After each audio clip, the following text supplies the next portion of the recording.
I'm having more fun during this time of my life than I've ever had before. I've legitimately never been happier. You found out what Taylor Swift thinks of your mustache? Yeah, we're not going to bring up Taylor Swift. How does it feel to officially be the guy on the Chiefs? You mean Karma? Karma, that's right. Yeah, no, I had no clue that, I might have had a little bit of a clue, but definitely when I heard it come out of her mouth, still shocked me. And yeah, you could tell in the video. I was like, it was pretty. Oh, shh. Picture this. The internet is already on fire because Taylor Swift is in the stands at a Kansas City Chiefs game, but the real shock isn't the cheering, the camera cuts, or the viral tweet shots.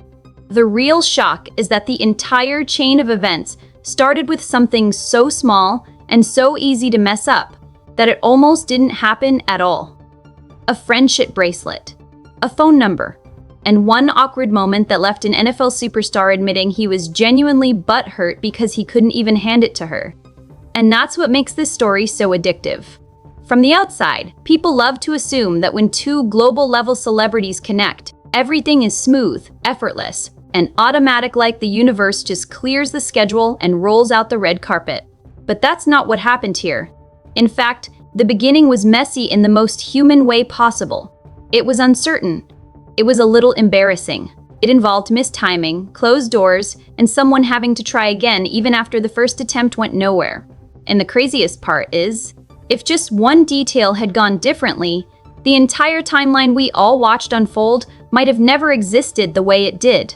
Because before the sweet shots, before the touchdown celebrations, before the lyric change that made stadiums scream, there was July 2023 Arrowhead Stadium and Travis Kelce walking into Taylor Swift's Eras Tour concert, not as the guy on the field, but as a guy on the field. But as a guy in the crowd. Now stop and really imagine that moment. Arrowhead Stadium is legendary for football energy, for the kind of roar that shakes the air, for the kind of atmosphere that turns a normal Sunday into a full-body experience. But on that night, it wasn't football noise. It was concert noise. It was Taylor Swift's world taking over a space that usually belongs to the Chiefs. And Travis Kelce, of the biggest names in the NFL, was there, taking it in from a private box, soaking up the show, watching the kind of performance that turns into pop culture history in real time. And while he's there, he's not just observing the phenomenon from a distance, he's participating in the Swiftie tradition happening all around him, trading friendship bracelets with fans. That alone is a detail people can't stop replaying in their head. Because it's one thing to say, he attended the concert. It's another thing to picture him leaning into the entire vibe of the night, joining in on something that's so connected to Taylor's fan culture. And if you think about it, that's already a bold move, because he's stepping into her world on her terms, not trying to force his own spotlight onto it. But then comes the part that takes it from fun detail to, this is a real attempt. Travis didn't just exchange random bracelets, he made a special one for Taylor Swift herself. And not only did he make it, he made it with his phone number on it. Let that sit for a second. A superstar athlete surrounded by fame, status, and access, still choosing the most simple, almost old-school way to shoot his shot, a bracelet with a number. Like a modern-day note passed in class, except this class is a sold-out stadium, and the person he's trying to reach is Taylor Swift. It sounds cute when you hear it after the fact, when you already know the story continues. But in the moment, that's nerve. That's risk. That's him betting on a tiny window of opportunity in a situation where windows usually don't open at all. And then reality hits. Because he never got the chance to hand it to her. No backstage meet. No quick hello. No just a second moment after the show. Nothing. And the reason, as he explained later, was that Taylor doesn't talk before or after her shows because she has to save her voice for the 44 songs she sings. 44. That number alone makes people blink. It's the kind of detail that reminds you how intense her performance schedule is, how controlled everything has to be, how every extra word matters when you're about to carry an entire stadium for hours. It makes sense for Taylor, but for Travis, it meant his big plan didn't even get to step one.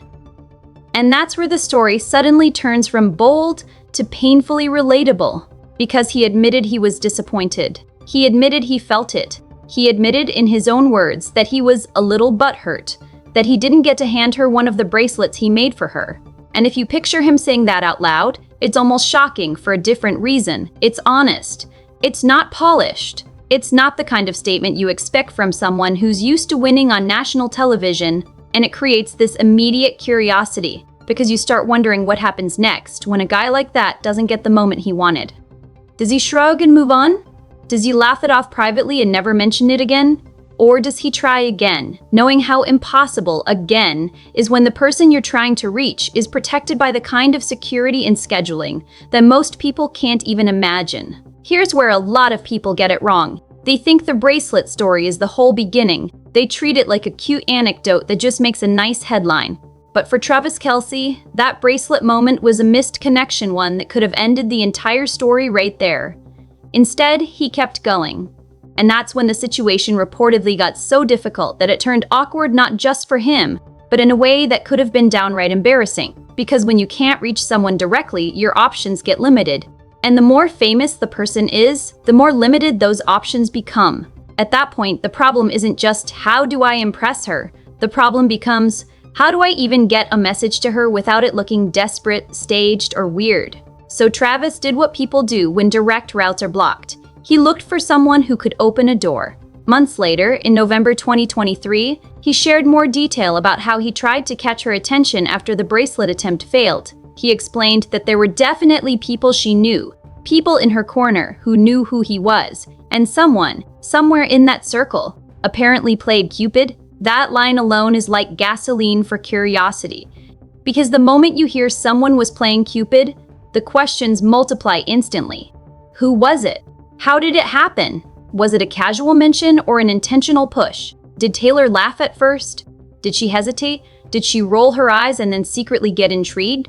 And the most important part is, it worked. Travis revealed that the connection finally happened when Taylor reached out to him directly, meaning the shift came when she decided, herself, to open the line of communication. That's a major turning point, because it flips the entire dynamic. Up until then, it's a story of a guy trying to get noticed. But the moment she reaches out, it becomes a story of mutual choice. It becomes, okay, now this is real enough for Taylor to step into it. And if that wasn't enough to make people lean in, Travis added another detail that made everything feel even more like a rom-com, except it's happening inside real celebrity life. He said that a few members of the Swift family even helped in their own way. When Taylor came to Arrowhead, she was given the big locker room as a dressing room, and her little cousins were taking pictures in front of Travis's locker. Just pause and picture that. Taylor Swift's little cousins in the Chiefs environment, excited enough to take pictures like fans, in front of Travis Kelce's locker. It paints this weirdly wholesome image that makes you wonder what the family energy was like behind the scenes. Because family involvement, even in a small, playful way, adds a completely different kind of pressure. It's one thing to impress someone you like. It's another thing to know their relatives are watching and rooting for the connection to happen. And still, after all that, you can't help but think about the original missed moment, because the bracelet never reached her at the concert. The number never got delivered the way he planned. Everything had to take a longer, more complicated route, and that long route is exactly what made this story feel like it had suspense, like it had obstacles, like it wasn't guaranteed. Then came the moment that turned all of it into a viral event. Taylor Swift walked into a Kansas City Chiefs game. It was the Chiefs versus the Chicago Bears, and she was in a suite right next to Travis's mom, Donna Kelce. That detail is important because it's not just she attended a game. It's she attended in a way that placed her directly beside family. And immediately that creates a different level of intensity, because people weren't just seeing Taylor in the stadium. They were seeing her placed in the kind of seat that signals closeness, comfort, and invitation. During the game, the camera panned to her. And she wasn't trying to disappear into the background. She wasn't stiff. She wasn't doing the bare minimum. She was dressed in Chiefs colors and cheering enthusiastically, fully in the moment. And when Travis scored a touchdown, she exploded with excitement, celebrating with a loud, "Let's go!" Clapping, jumping, reacting like someone who wasn't just showing up for the cameras, but genuinely enjoying what she was watching. That's the kind of clip that doesn't just trend, it gets replayed until it becomes part of the culture. Because it combined two massive audiences in one reaction shot, football fans staring like, is that really her? And Swifties analyzing every second like it contains hidden meaning. And the more you watched it, the more you wondered, What happened behind the scenes before she felt comfortable enough to show up like that? Around that time, a source told People magazine that Travis and Taylor had been hanging out and were still in the super early days of getting to know each other. That's another line that changes the way you interpret everything. Hanging out. Early days.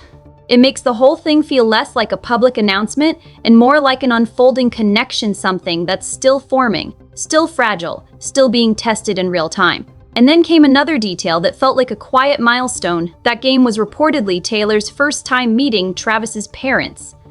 Think about that for a second, because the first time she's meeting his parents isn't at some private dinner away from the world.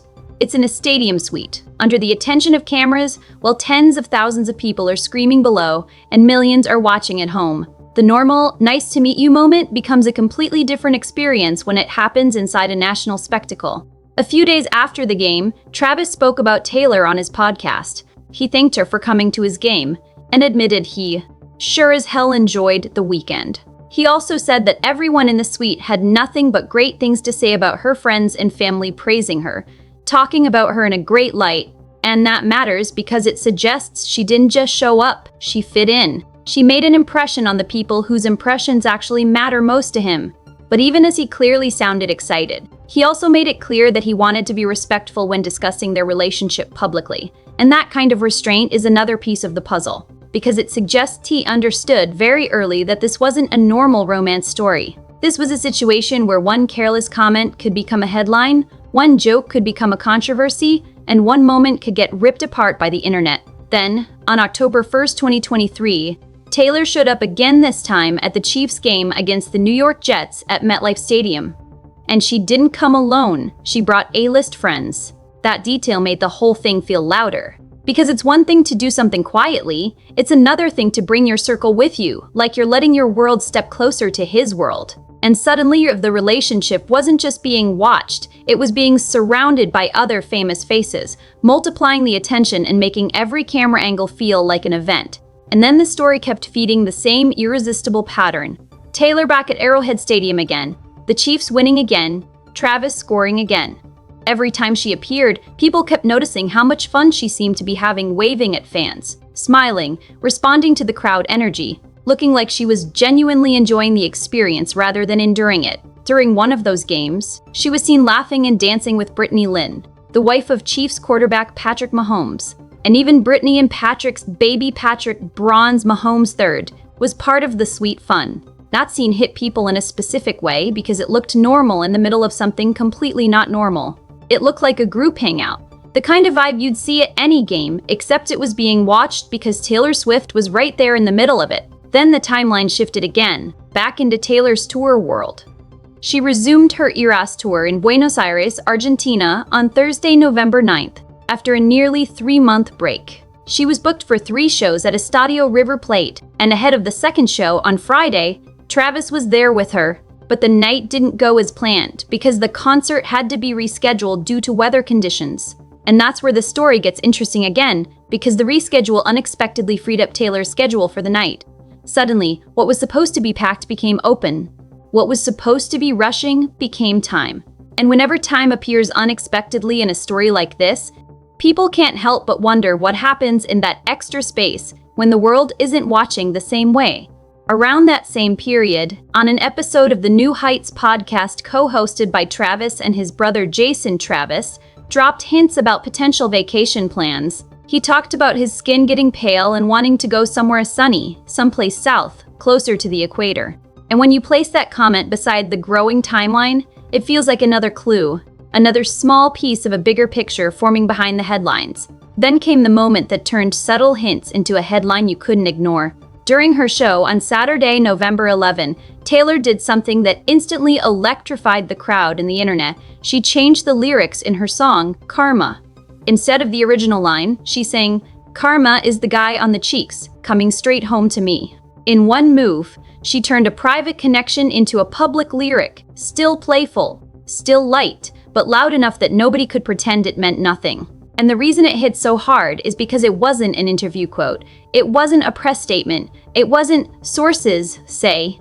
It was Taylor doing what she does best, communicating in her own language, in her own space, in front of thousands of people who know every word. And as if that wasn't enough to lock the moment into pop culture memory, fans captured footage after the show that showed Taylor running straight into Travis's arms and kissing him backstage. That image, the sprint, the embrace, the kiss looked like a classic romantic payoff, the kind that makes people feel like they're watching a movie scene rather than real life. And once that kind of footage exists, it's impossible for the story to go back to being quiet. On November 20th, Travis sat down for an interview with WSJ Magazine and shared more about how the romance started. He repeated that there were people she knew in her corner who knew who he was, and he said again that he had somebody playing Cupid. He explained that Taylor told him exactly what was going on and how he got lucky enough to get her to reach out. And he shared that detail again about Taylor being given the Chiefs' locker room as a dressing room during the Eras Tour at Arrowhead, and her little cousins taking pictures in front of his locker. It's the kind of detail that sounds small but sticks in people's mind because it adds texture. It makes it feel lived in, like there were real moments happening behind the scenes that weren't designed for cameras but still mattered. Then, months later, Travis's teammate Patrick Mahomes appeared on the Pat McAfee show and claimed he wanted to take some credit for connecting the couple. He said he was the one who invited Travis to the first Taylor concert, and when the friendship bracelet idea came up, Travis was sitting in Mahomes' suite, so he felt like he was the matchmaker. That's another one of those details that fans love because it gives the story a how it all connected feeling. Like multiple people were nudging the pieces into place even when the first attempt didn't land. Then came the most direct explanation of all from Taylor herself. When Taylor was named Time's 2023 Person of the Year, she opened up about her first connection with Travis and how it started with the friendship bracelet situation. She said it all started when Travis, very adorably, put her on blast on his podcast, and she said she thought it was metal as hell. That phrase alone became instantly memorable because it's so specific, so Taylor, and so unexpected. It's not the language people were anticipating in a story that had already gotten so huge. Taylor said they started hanging out right after that, and she revealed that they had a significant amount of time that no one knew about, which she said she was grateful for, because they got to get to know each other. And then she addressed something that a lot of people had assumed incorrectly. She said that by the time she attended her first Chiefs game, they were already an item. She explained that they would never be psychotic enough to hard launch a first date. That line didn't just clarify the timeline, it also revealed the level of awareness they had about how closely they were being watched. It suggested they were making choices with intention, not just reacting to the hype. Taylor also explained how she viewed attending his football games as a way of showing up for each other. And she pointed out something important about what it means for a relationship to be public. The opposite approach is having to go to an extreme amount of effort to make sure no one knows you're seeing someone. And in her words, they were proud of each other. As the Super Bowl approached in early February, Taylor became a regular presence in the stands. She was there for a Christmas Day match and later at multiple playoff games as 2024 kicked off.